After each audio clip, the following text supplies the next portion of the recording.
Hello, everybody out there in YouTube land, and welcome to DC Fans United. Today, I'm going to be taking a look at Wacky Raceland, number 1 from 2017. But first off, I have a quick shout out for my friends over at OutrightGeekery.com. It's a cool geek website, and I'll have a link for them in the description box. So, I'm pretty hyped to talk about this comic. It's actually interesting because it's one of the first comics I reviewed on this channel, but a comic that at the time I kind of gave it like a C, maybe a C+, but after reading it again, I like it a lot better than I did at the time. I think it's something that you kind of maybe have to read more than once to really, kind of immerse yourself in the universe. So in any case, it was written by Ken Pontak, with art and a cover by Leandro Manco,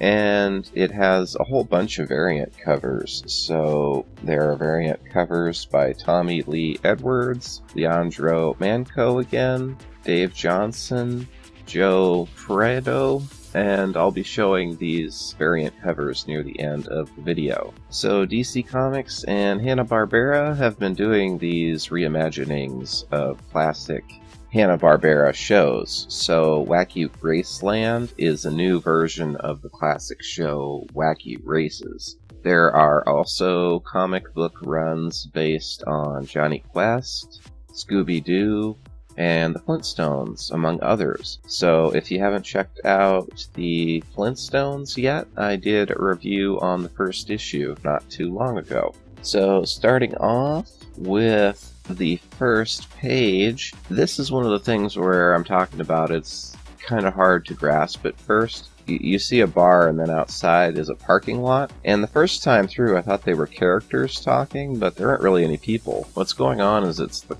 vehicles talking. So all of the racers have sentient cars that help them. The race cars have AI, essentially. So the two cars are talking, and there's this little joke, and there's some kind of like slapstick type comedy in this. So this weird mutant lizard comes up and pees on the car, and it shocks it, and the lizard scrambles away. So then we go into the bar, and we start getting introduced to some of the characters, and they end up starting fighting. Well, at least a couple of them do. Luke and his bear, I think it's called Blubber Bear, they start fighting with the bartender because he won't serve the bear. And we see Penelope Pitstop, and she's pretty cute in this comic, but this weird three-headed mutant comes up and starts to hit on her, and she doesn't like it. So they end up fighting, and she throws him, and then it breaks out into a whole bar fight. But it changes scenes, and we get this big, it's in digital, so it's like one page for me, but I assume it's probably a 2-page splash page. In any case, this is like the most important page, and it's really got a lot of detail to it. I've looked it over a bunch of times. It's really cool. But it shows all of the people and all of the racers and their vehicles. So there's 10 different racers, but some of the cars, well, some of the cars are individuals, some are two, and some are like a whole crew. Like the Anthill Mob is a whole bunch of guys. So it's pretty cool, and then you get this really detailed information on the bottom too that gives you a lot more information about what the universe is. So you find out that this is after the Earth is in ruins, and an unseen and omnipotent announcer promises that the victor of a series of races will be allowed into the winner's circle of Utopia.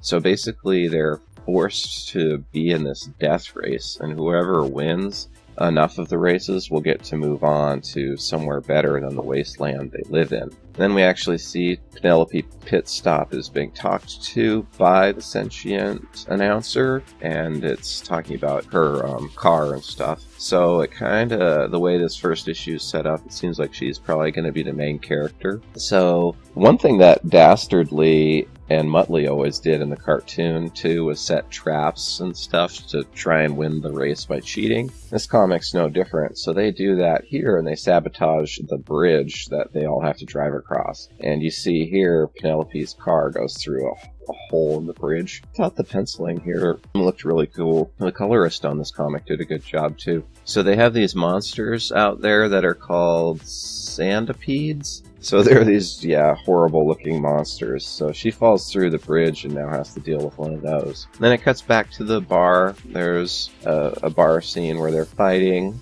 And then there's another part where all the racers are going along, and the announcer says, "Racers, I'm sending you a swarm of Africanized battle jackets. Your survival probability has decreased by 25%. Let's see what you've got, guys." So it's like there's probably spectators too, and they add more danger throughout. You never know what's going to happen. So Peter Perfect is here. And there's some humor too, because Peter Perfect says, he's talking to his car here, and he says, "Be ready to yank me up if I scream." And the car says, "You always scream." It's kind of funny. But anyways, he gets pulled down and the monster's going to get him. And Penelope drops her last grenade and it falls in its mouth and blows up. We get this cool page where she does, doing the hero walk. You don't look back at the explosion when you walk away. So it goes back to the race, and Muttley and Dastardly are nearing the race finish line. They're in the lead. They drop a bunch of spikes behind them to slow down the other racers. And then this is the part that was just like totally crazy, like a cartoon.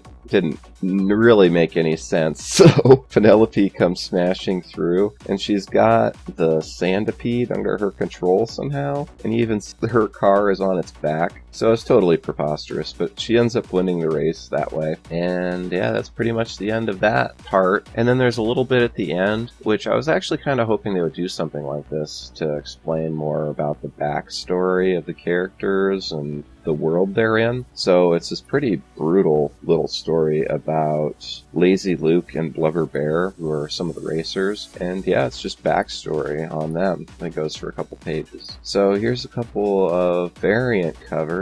There are several in this first issue. They had quite a few, so I thought it was pretty cool. So let me know down in the comments what you thought. Did you like this? It's kind of Mad Max sort of world, but I thought it was pretty good, honestly. The first time through, I thought it was a little weird because I didn't really understand that the cars were sentient and all that. The information's all there, though. You just have to read every little detail and all the small print that's tucked away. So yeah, let me know what you think down in the comments. And hey, have you been reading any of the DC Hanna-Barbera books, and do you like them? Alright, thanks for watching. Please subscribe if you're not subscribed. Hit the bell for notifications. That's the most important thing. And that's all for now. End of line.